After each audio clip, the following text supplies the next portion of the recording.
Boeing whistleblower John Barnett found dead days after testifying against company. Okay. Oh my God. 62 years old, died from what appears to be a self-inflicted gunshot. I'm not laughing at it's not what funny, happened. I'm laughing at on. If you say Hillary Clinton's name in the story, I'm gunshot wound on Saturday. Barnett was cross-examined by Boeing's lawyer and his attorney days before he died. The court planned for Barnett to answer more questions on Saturday, but he did not appear as planned. The BBC reported that he was later found dead in his truck, which was parked in a hotel parking garage. Barnett was employed by Boeing for over 3 decades before retiring in 2017. He worked as a quality control engineer at the company. In 2019, Barnett told BBC that Boeing would rush to get its 787 Dreamliner jets off the production line, compromising safety. Alleged emergency oxygen systems that were made for 787 Dreamliners had a failure rate of 25%. 25%. This means that a quarter of the 787 Dreamliners had the potential to rapidly lose oxygen if the cabins were suddenly decompressed, suffocating passengers. Is that what?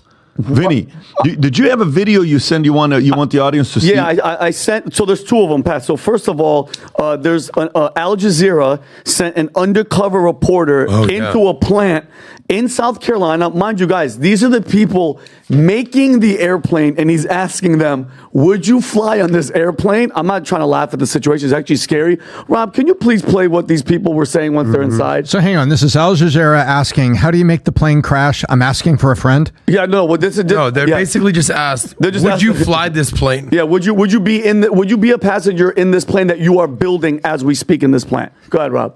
Would you fly in one? No.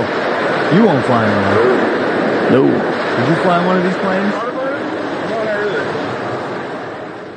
Oh, 15 workers. So by the way, 15 workers, none of them would fly on it. But going back to John Barnett, guys, so as we all know, Boeing planes have been falling apart. The doors have been flying off.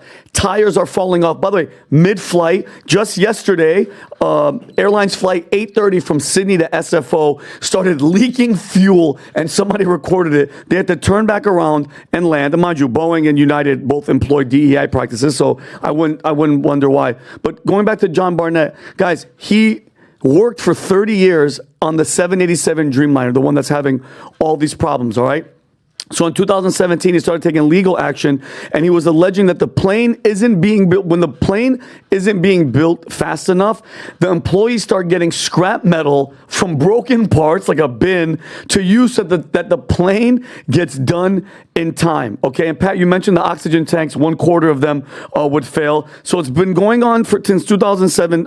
He did a deposition with Boeing's lawyers on Friday, Saturday, under oath. And then Saturday, he's found dead in his car, self-inflicted gun. Like, dude, what did he tell them is what I'm curious. The thing that bothers me, and I'll let Rob play what he said on TMZ here in a second.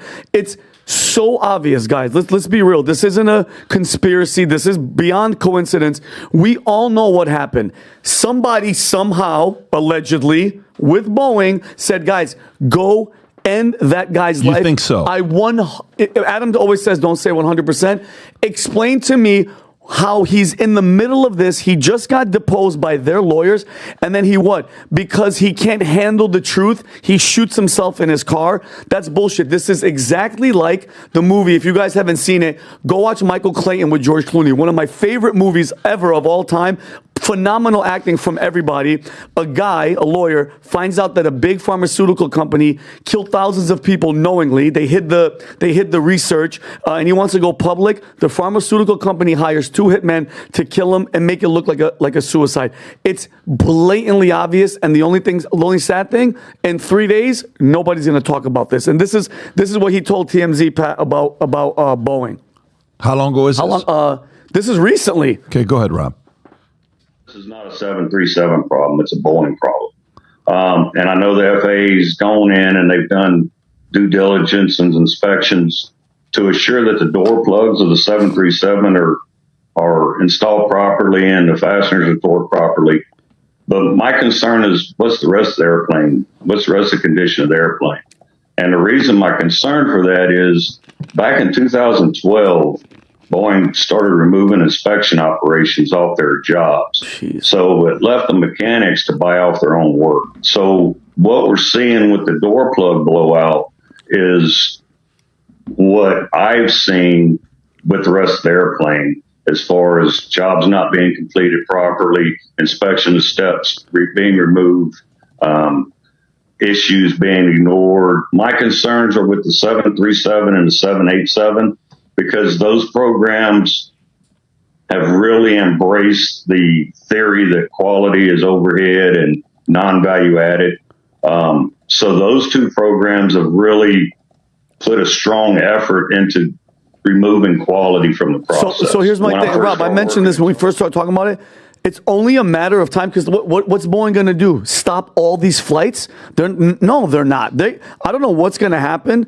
It doesn't look good, because every week something else is happening. It's a matter of time till one of these things crashes, bro. I'm shocked. What's Boeing stock has to be going down, right? Let's take a look, Rob. Oh if my you can God! Pull this up. Like, Adam, are you flying anything Boeing 787? That's the majority Rob, of their can airline. you go 5 days? Let's see what 5 days looks like. I'd like to go. Dude, look at that. Are you crazy? Go I'm 1 not month. flying. Right. Go Yeah. 1 month, Rob. Oh. Yeah. Go Are- 6 months. Go to a year. Okay, Yeah. that's what it should. Are you tell guys It's trying to really- go on Boeing right now, or any Boeing flight? I'm not. It peaked in January of 24. So the biggest thing to me is that Boeing has been more concerned about their share price going up than their plane staying up. So it's, John Oliver did an amazing expose on Boeing during his show. And, he highlighted some of the Al Jazeera things. They left off some of the stuff in the clip. They interviewed that guy. The best part they left out in whatever clip you found, they interviewed all those guys. One guy was like, hell no, I ain't flying those planes. One guy said the quality is going down to shit. Another guy called it sketchy. One guy goes, yeah, I'd fly, but I kind of have a death wish. That's what one guy said. Crazy. Literally.